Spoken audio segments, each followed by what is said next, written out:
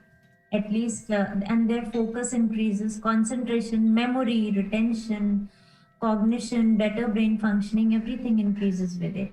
And this is also called pleasure learning. So same thing, I have seen the kids, they include even in the maths, they're not learning it very seriously. They put a pleasure element even when they are learning the formulas, the equations of physics, if they are learning some finance, economics. So they put some pleasure element in that, because they do get productive and creative through these musical trainings. Then tal is very, very important in music therapy. Tal upachar, we just find it very, very beneficial for the kids who want to work, for the hyperactive kids who are very distractive, aggressive. So like we ask them every session, every 20 minutes, 5 minutes of tal break. Tal break can be so your lips, your hand, and your brain coordination is going on together. First, you can just put on the metronome, and you can ask them to just make a pattern. Like I can give you the pattern, and you have to do the same pattern. So the pattern is 1, 2, 3, 4, 5, 6, 7, 8, 9, 10, 11, 12, 13, 14, 15, 16. Till 16. Now they have to understand themselves what did I do? 1, 2, 3, 4, 5, 6, 7, 8, 9, 10, 11, 12, 13, 14, 15, 16. What I did is, when I was putting the fingers, first I did one finger, 1, 2, 3, 4, 5, then two fingers, then 6, 7, 8, 9, three fingers, 10, 11, 12, 13, 14, four fingers, and then at last 15, 16, because I had to do only till 16. And then we asked them to do for faster.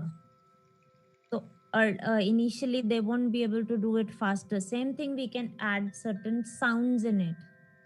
Dha din, dha din, ta tin, ta tin, dha din, dha din, ta tin, ta tin, So what happens is, now the same thing, they will say dha, so they forget it. But and every day the pattern changes, like we give different patterns, the tal patterns to the kids. Then tabla playing also works a lot, it's very, very good, and we normally try it.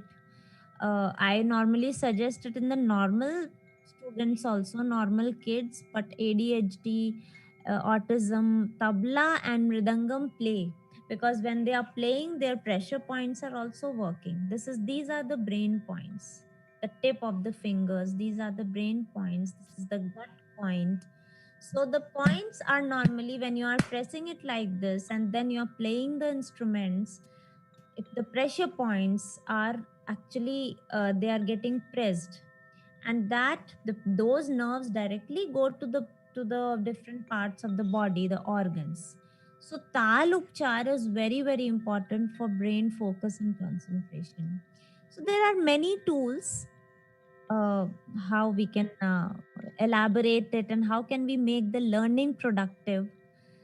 There are many tools, and there are many causes which has to be problems, or let's say issues, which has to be taken care of. Like I said, frequent movements, they shouldn't be sitting every time, they should get hydrated every time. Every 20 minutes they have to get and have some fruit, Every 20 minutes they have to just meditate. It's, we call, for kids we don't call it meditation, we call it quiet time. So they have to just sit back for 3 minutes, 3 4 minutes, just sit back. So earlier they will definitely show tantrums, and they'll open the eyes like this, they'll blink. Then they get very habitual into meditation also. And in that meditation you can play something om, or we can just ask them to play om, to sing om for 15 20 minutes, 15 20 times. Om, Eem, Hreem, Kleem. These are the chakra sounds which we create. So these are certain tools which works very good for the kids' concentration, the brain cognition. Awesome. And today I'm inviting all viewers, they can ask directly questions to Dr. Shambhavi Das regarding music therapy. Now, moving forward, what is the best age to really start music therapy when we are aiming for concentration and focus on studies for children?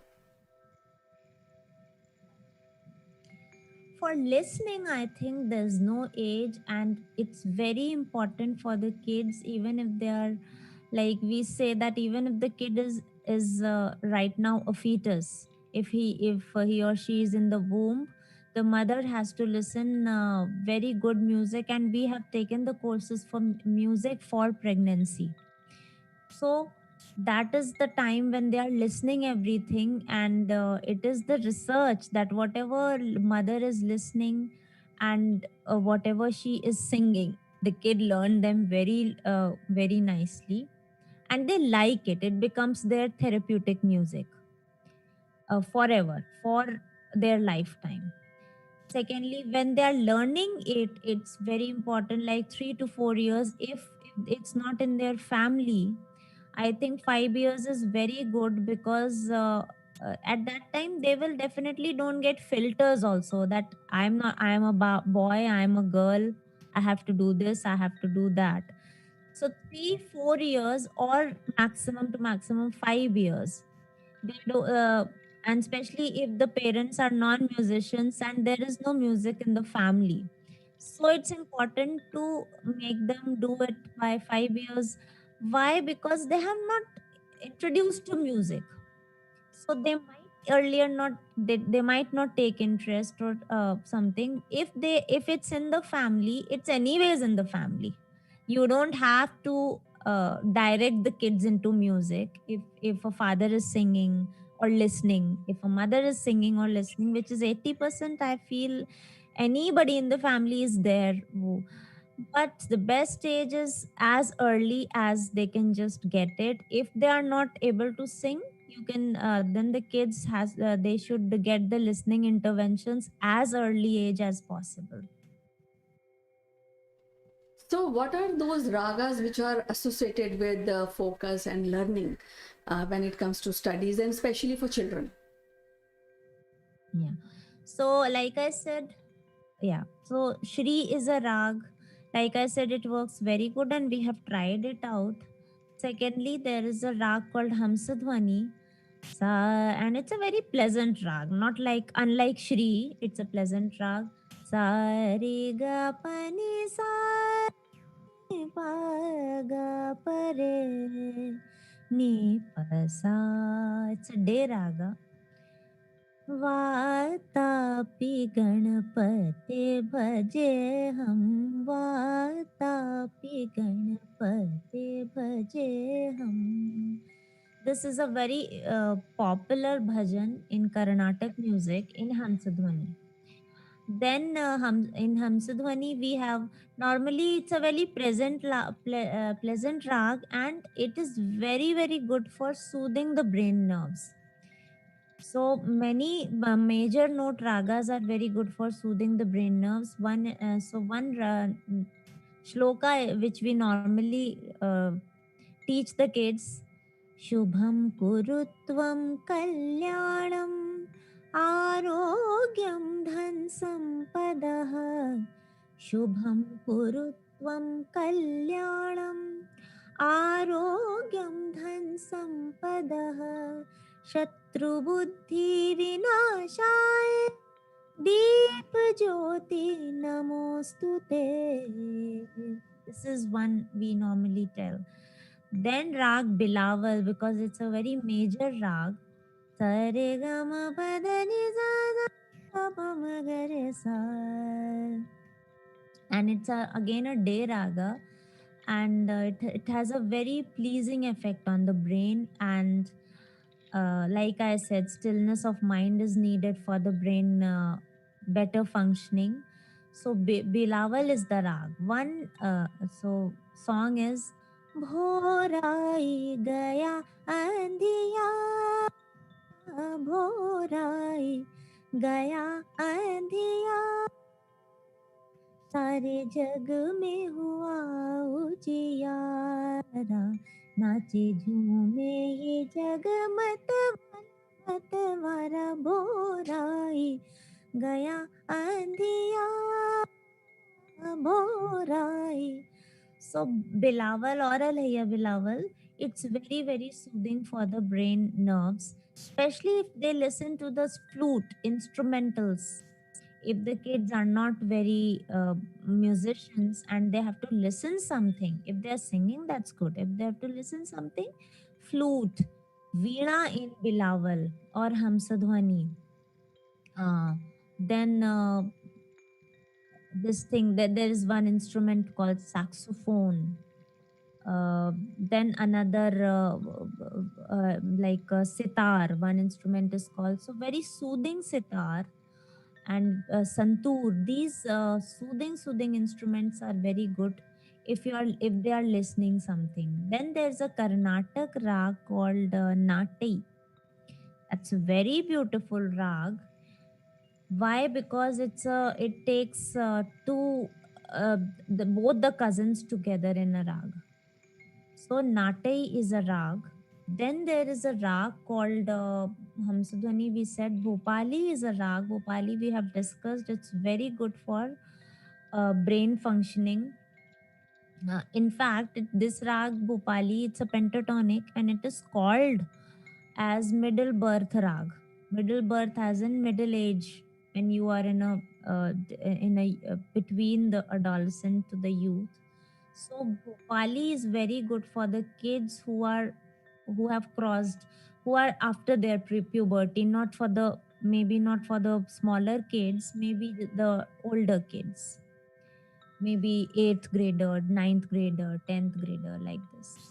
So Bhopali is like this. Then Bhopali we have discussed Sare ga pa dha sa pa ga re sa.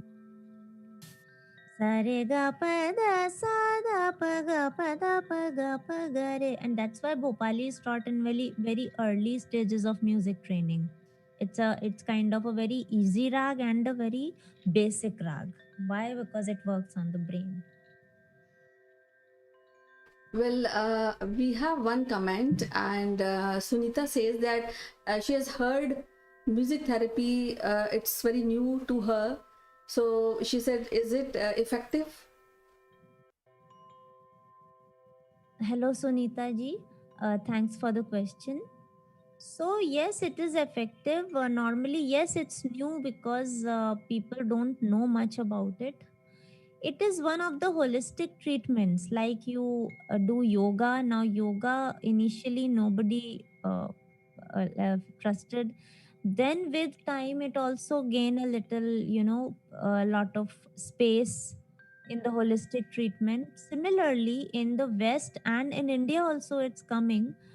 uh, in the West it's very very popular, and it is known as adjunctive medicine or integrated medical science. Medical science as in music as medicine is used a lot. Yes, the researches are going on in it, and soon I think you will get to listen to the verifications also. Like, because a lot of research labs are there, researches are going on that how music is treating uh, different diseases. Mental diseases, yes, I would say definitely with guarantee that yes, it heals you, heals the mental issues like stress, anxiety, depression, insomnia. then schizophrenia. It works very differently in the ADHD and autistic kids. I used to deal with such kids. Then cerebral palsy, then Down syndrome. So this is these things are normally these aspects are dealt very nicely with music therapy, and it has been proved. Now with time, it's coming to the uh, the physiological diseases also, and researches are there. The problem is that, first of all, yes, people normally go to the easy and fast treatments, so they do have certain options, so the things are not working out that way. But we normally deal it with the, now in hospitals right now I'm working with the cardiac patients as well, by taking the ECGs, and we verify and we write the case studies, the pilot studies of and things, and they are working a lot. I have myself worked with the COVID patients, how their respiration increases with music therapy, and with respiration their COVID stress, their COVID guilt, all the COVID related psychological aspects also has been dealt very nicely, very phenomenally through music therapy. So the researches are on, and yes, I would definitely say that in Indian music, you have to have certain. It's all client specific, and you have to have tools. Like I cannot say that this raga works on this. Generic we cannot take. It's normally client specific. That's the issue with music therapy. Is I cannot say that this raga is good for this, but yes, for stress we can say that because we have uh, experimented a lot. But when I know your your background, your health background, are you a pitta related, you have cough related issues, all the three doshas, what is your element, like what is your earth, are you good in the earth element, jala tattva, whatever. So accordingly we select the ragas if there is some very, if there is a major issue. Generic, it works on the stress and anxiety thing. Well, yes, because we have also seen that music therapy acts very well with the children also, and we start music therapy or music learning from early age. I think that refine their personality and character in a longer run. So, as usual, Shambhavi, it is so lovely to talk to you today. We'll be meeting again with another thought-provoking episode. Till then, bye bye, and you take care. Thank you so much. Thank you.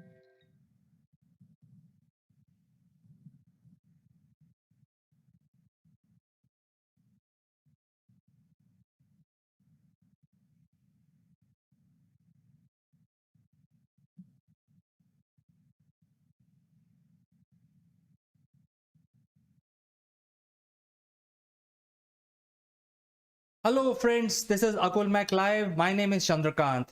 As we all know that there is a new type of space race brewing up in our world today. We are already planning to have a manned mission to Mars. There'll be a base camp on Moon. There could be new hotels coming up, floating in the space in the lower Earth orbit for future tourism. A whole lot of things are happening. Right now, the entire world is under lockdown or confined to work from home scenario. But once it opens up, we will not be able to recognize our world. It will be totally different place. As there are a lot of interest at play, and this pandemic is not stopping people from taking action and changing our world. So this is something that we want to discuss. To discuss this subject, we have a very distinguished guest joining us from UK. So stick around, friends, for this outstanding show which is coming up. But before we start the discussion, I must tell you that there is a new feature. You see a QR code right here. This QR code will be visible throughout the length of the video. And it's a very, very user-friendly way to get connected with us. All you have to do is point your camera towards this QR code and you will get connected to our channel. So I'll be back in a moment after a short break. Don't go anywhere, as this outstanding show is going to start just in a moment.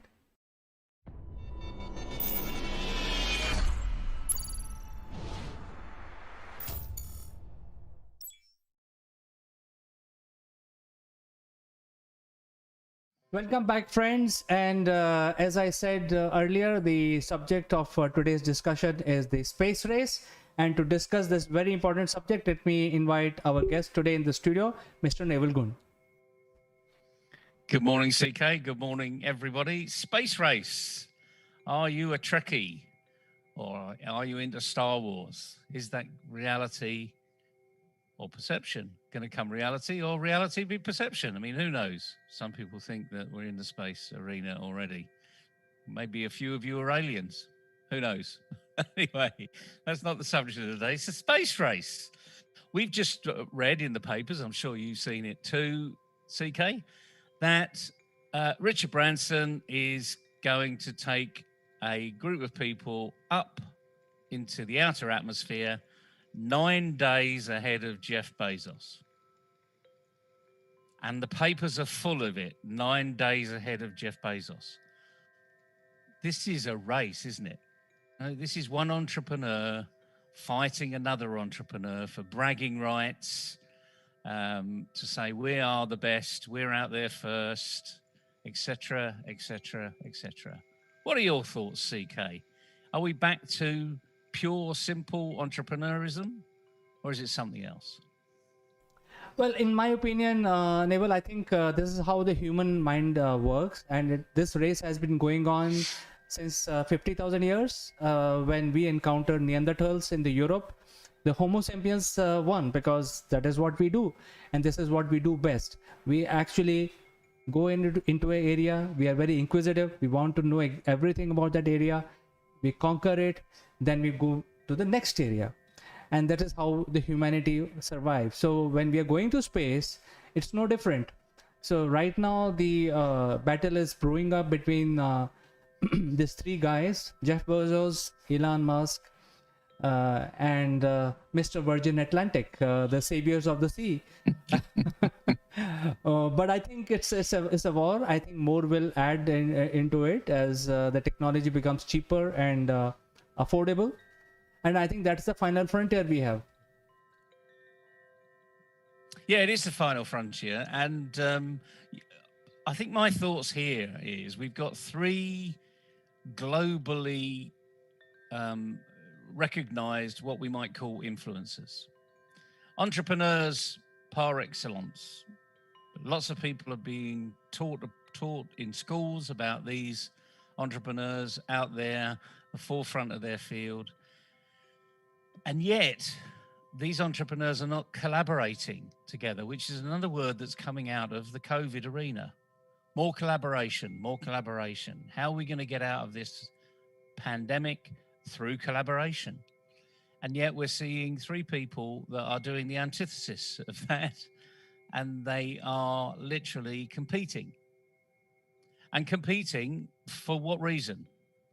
Now, I've had lots of conversations with several people over the last few days over this issue of entrepreneurship versus collaboration versus whatever. And the word that seems to come out is greed. And I think it's a bit of a shame that this word's coming out, because if greed is the driver here, and let me explain the context of where this greed comes from. Being first, being to take advantage. So let's just look at Xbox and Sony, the PS arena. The two fighting arenas were trying to go against each other and have successfully kept apart. But that is just pure entrepreneurship. This is about one company being bigger and better than the other, doing things that their customers want.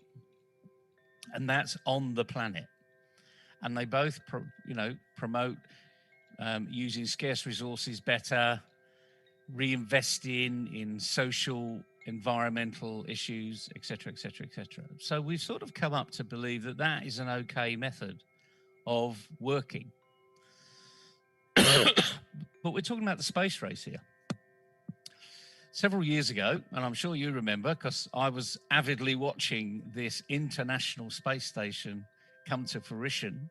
It was almost like international rescue to me. It was the Mr. Tracy Thunderbirds coming to life, coming to reality. Um, but it was international rescue, and it's the International Space Station. So this is, by definition, the word collaboration because it's international. It wasn't everyone around the world because they couldn't afford to be part of it. But there was this concept of it's an international station and everyone would have an opportunity, whatever country, creed, religion you come from, you'd have an opportunity to move through that international space station. And I'm focusing on the term international because that to me is another term for collaboration. But we've got 3 non-collaborative individuals. And yet, in the public arena, they talk about how to succeed in entrepreneurship through collaboration. So I'm trying to work out what this, what this really means. And because a lot of young people are coming to me and say, Neville, you talk about collaboration all the time. These guys aren't collaborating. What do you think about that? Well, I've got to be honest, I'm struggling because they should be collaborating. This is an expensive arena. And the other thing is, who owns space? One thing we do know about this planet is that we are delineated by country borders. And they extend into the sea. But then there's international waters, which is open for everybody. So there is this concept of there's an area that nobody owns. And we're all responsible for it. Well, what about space? Who owns space?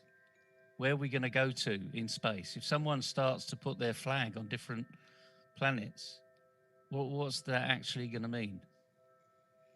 So it's a big subject, frankly, CK, and I haven't got a satisfactory answer for myself, let alone for anybody else. But what do you think about collaboration? Should these guys be collaborating together? Are we just in this sort of maybe phase 1 or even phase 2, now that they've got a flying vehicle, where they will collaborate together? Or are they going to be like Formula 1, where they're going to cover up their cars on the grid when the cars line up to go on each of the Grand Prix? Are we going to get collaboration? What do you think? Well, Neville, in my opinion, I think this is required. This kind of race is required for the development, because from one point of view, by 2045, we will actually internet will become so powerful. It will actually become a large PC. The entire Earth will become a big processing house, and it will be so powerful that every moment there will be new discoveries.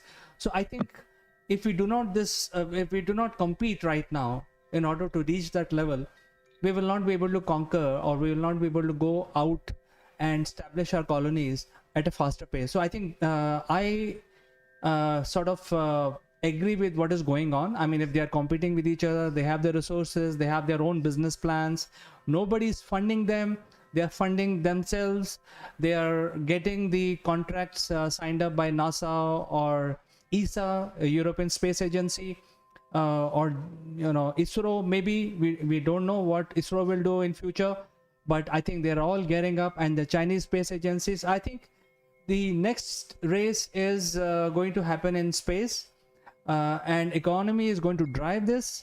The resources are, as we know, is depleting on Earth.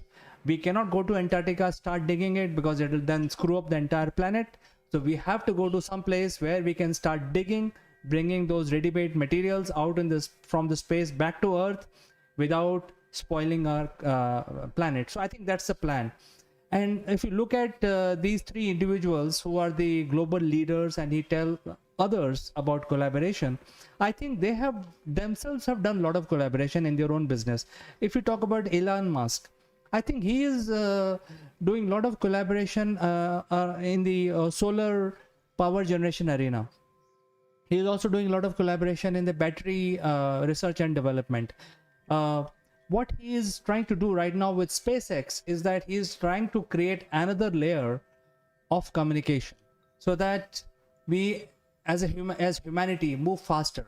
Obviously there is economy, because nobody is going to fund Elon Musk or SpaceX to launch these satellites up in space and still provide the connectivity for free. Jeff Bezos, on the other hand, is getting up his R&D. In fact, his company is doing a lot of R&D, and that will also impact this future generation of space station, because his R&D is going to be very valuable. Now, if we start collaborating, then whose mind it is going to work? I think that is a question. So if they are competing with each other, that means the progress will be much faster. This is my opinion, Neville. I think it's a fair opinion, and in some respects, in my silent days when I'm just sat there in front of the TV thinking, I'm thinking down your route. As we know, trying to get people to collaborate early on in a development is not that easy, especially if you've got different ideas. And I think this is where these three individuals are, and there are others out there doing exactly the same thing. They're all thinking about this space arena, what they're going to be doing with it, how they're going to be working with it. But I think what's driving them on is that entrepreneurship being first. It's my name on the ship. And let's not bear any bones about it. If it wasn't their name on the ship, why would they be heading it up? They'd be getting someone else to head it up. So there is a lot of, I suppose, personal interest here.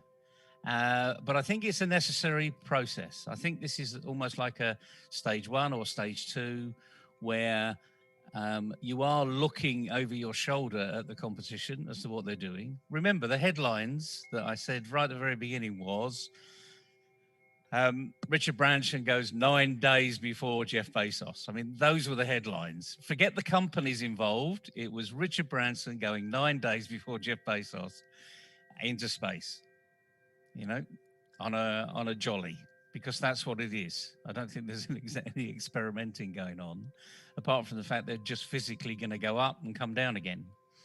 And that's what it's all about, I suppose, at the bottom line. It's what drives us. So I think the reason I thought that this was a really good subject today is because it all goes back to, what are we driven by? What's our real purpose? And these guys have got multiple purposes.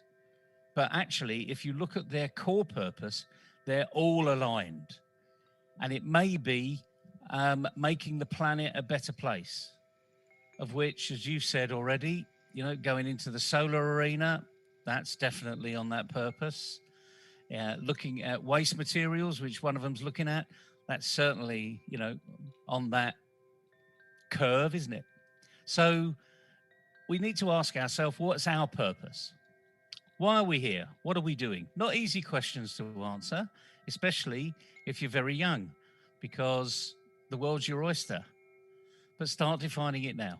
Start looking at where you would like to go, and then plan a course accordingly and share where you want to go, and other people will help you achieve it. This is a fascinating subject. The race for space, as you and I know, being a little bit older and being, up there when the Apollo missions were going to the moon, and that first step on the moon, one small step, one huge step for mankind, and that's where we are, I suppose. As to your point about we're going to ruin the resources of the planet, I don't think that's the case. I'm not too sure we're going to go and colonize Mars or anywhere else like that just because we're running out of space here. We should be smart enough to utilize our space somewhat better, and recognize that we don't own it. We're not landlords, we're just renters. And we need to be better renters, I think, look after our property a bit better. Anyway, fascinating subject today, CK. The overall message is find your purpose, what drives you, and get after it. and there's always people that can help you do it. Certainly, Neville. In fact, I wish more and more people get opportunities to get into this race. Why only 3 people? In fact, I would like to participate in this race for a simple reason that we are now 7+ billion people, and the next doubling will happen in less than 20 years. So if you double that, it will be 14 billion. This planet cannot hold 14 billion humans and also provide their needs.